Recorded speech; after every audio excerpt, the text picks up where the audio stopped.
Com o paciente, traçar um relatório sobre isso, caso for necessário. Outras informações que ele traz aqui. A parte de tendências. Tu consegue verificar as tendências que teve, né? Por pressão, fluxo, né? Volume.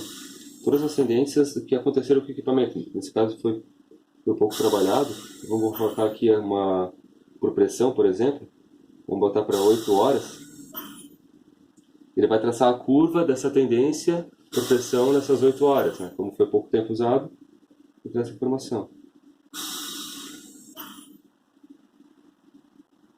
E uma que mais seria outra parte da mecânica ventilatória. Aqui, aquelas informações, quando eu fiz a compressão sem resistência, ele deixa aqui gravado. Então, caso você não tenha o tempo para, vamos dizer, copiar aquelas informações aqui, você pode buscar aqui no histórico. E depois anotar certinho, sem nenhum problema, quando o paciente estiver mais estabilizado. Então, tu consegue guardar essas informações e buscá-las depois. É uma coisa muito mais fácil para depois ter esse relatório do paciente, como está acontecendo. Aí, configurações de funcionamento, né? Que seria tipo do auto-PIP, né? Que seria o alarme do auto-PIP. E configurações operacionais. Isso seria a parte de manutenção, o idioma, né? Data e hora e o nível do som do alarme do equipamento, né?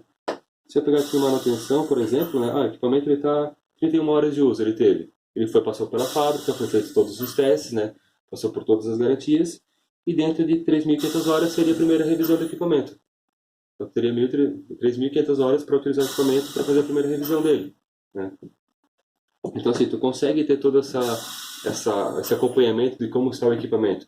Mas o equipamento chegou na fase de manutenção, vou ter que levar para manutenção? É o certo. Mas o equipamento não vai parar de ventilar por causa disso. Ele vai avisar que você tem que fazer a manutenção do equipamento, né? Mas ele não vai parar de ventilar. Que é o que a gente precisa. Porque às vezes tu não pode simplesmente parar o equipamento e levar. Vai ter que levar daqui uma semana, mas tu precisa do equipamento funcionando. O equipamento vai ficar funcionando. Ele não vai parar. Então, mais uma vantagem que o equipamento traz. O que seria essa manutenção? É feita uma revisão geral da máquina, né? Então a gente desmonta todo o sistema pneumático interno, reguladoras, válvulas internas, faz a limpeza, correção de desgaste, como são peças mecânicas, tem desgaste mecânico, faz a correção desses desgastes mecânicos, calibração completa, revisão completa da máquina. E manutenção é muito barato, realmente.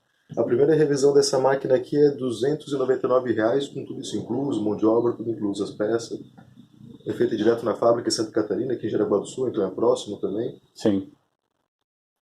É basicamente como a gente fala do carro, né? 10.000 km, um ano, né? Claro.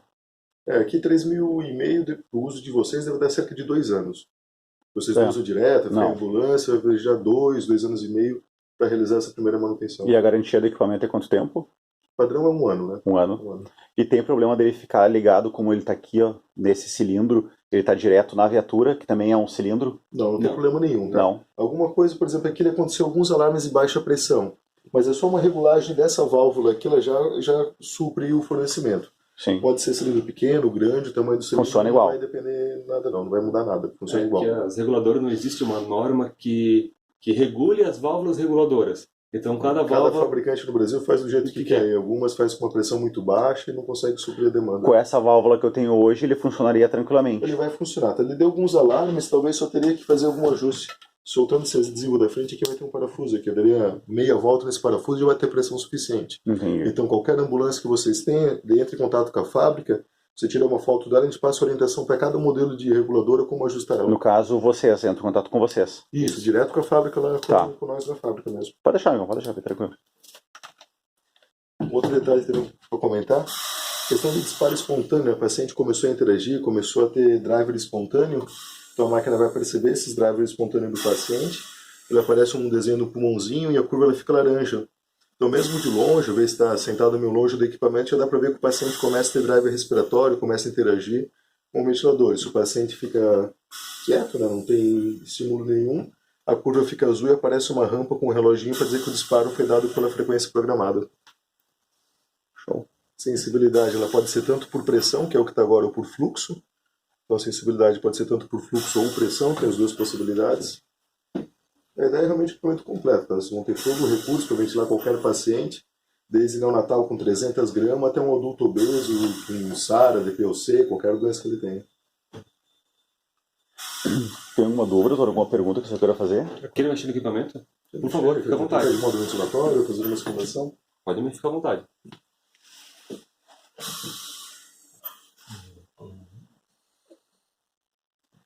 Mas pela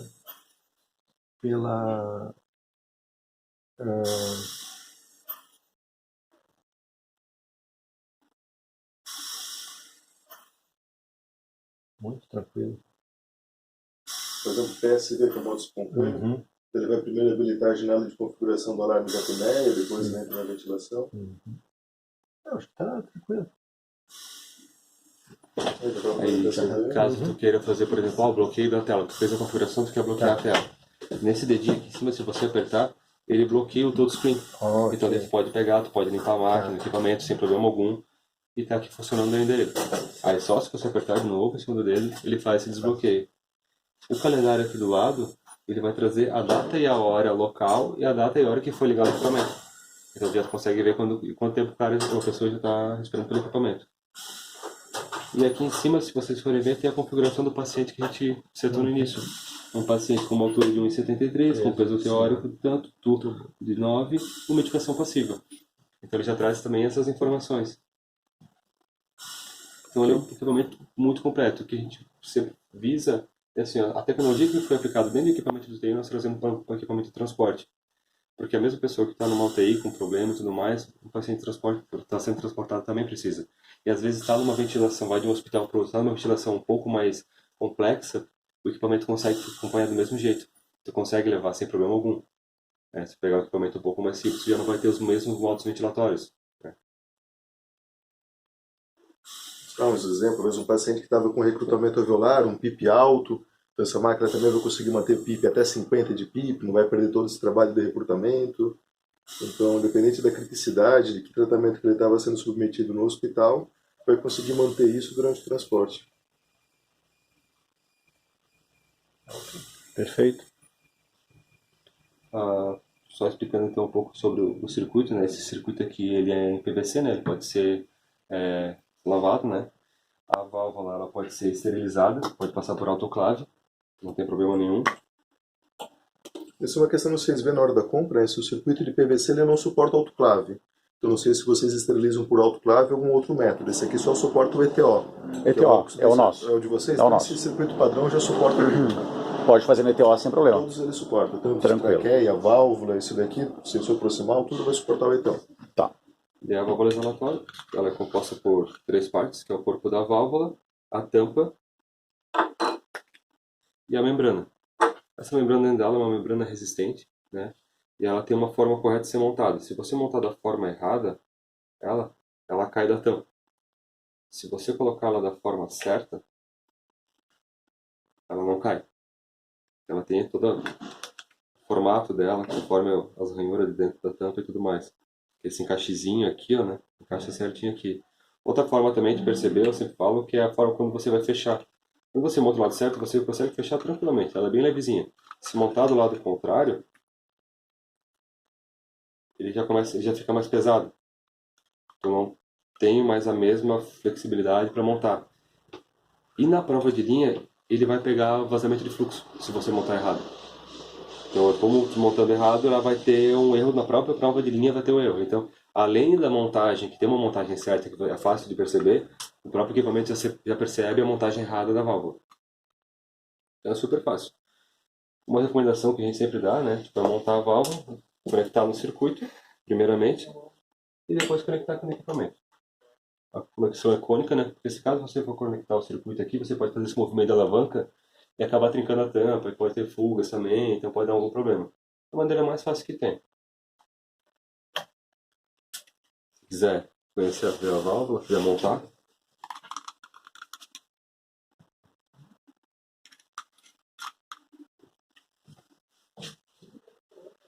caso você já tenha circuitos aqui, o circuito paciente pode ser utilizado os que você já tem. Tá? Não precisa ser o específico nosso, exclusivamente o nosso equipamento, né? Ele já tem as duas possibilidades, tanto para esse circuito como para outro menor.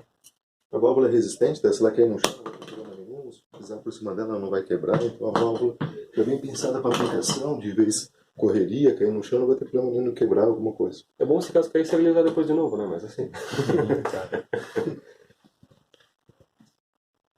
Esse seria o equipamento PR4G Touch. Esse aí foi o que nós combinamos a demonstração. Isso. Esses outros aqui. A gente trouxe mais para mostrar para vocês a diferença entre eles. Entendi. É que o nosso hoje é esse, o laranja, né? É esse assim? É esse aqui. Uhum. Ah, tá. Quer ter o circuitão mesmo, né? É bem parecido. Só não tem sensor proximal aqui. Esse sensor não. Mais isso. Porque aqui ele já carrega esse sensor para carregar mais gráfico, mais monitorização. Aquele como que é mais simples, ele não requer, né? Sim. Só trabalha com circuito liso. E eu posso utilizar o circuito deste nesse outro? Pode usar. Pode usar. Só utilizar o sensor proximal, que é separado, né? Então, colocando esse sensor, ele vai funcionar. Vamos supor, não tem o sensor, quebrou, vai ser de esterilização, ele vai funcionar sem esse sensor também, tá? Vai limitar algum gráfico, alguma coisa. Não vai dar alguns refinamentos. Mas a ventilação fica perfeita, não vai mudar nada na ventilação para o paciente. Muda os dados coletados que ele vai estar exibindo aqui, Perfeito. que alguma coisa fica limitada. Perfeito. Pacientes neonatais de 500 gramas até abaixo disso também o equipamento consegue ventilar. E adultos obesos sem problema algum. Show.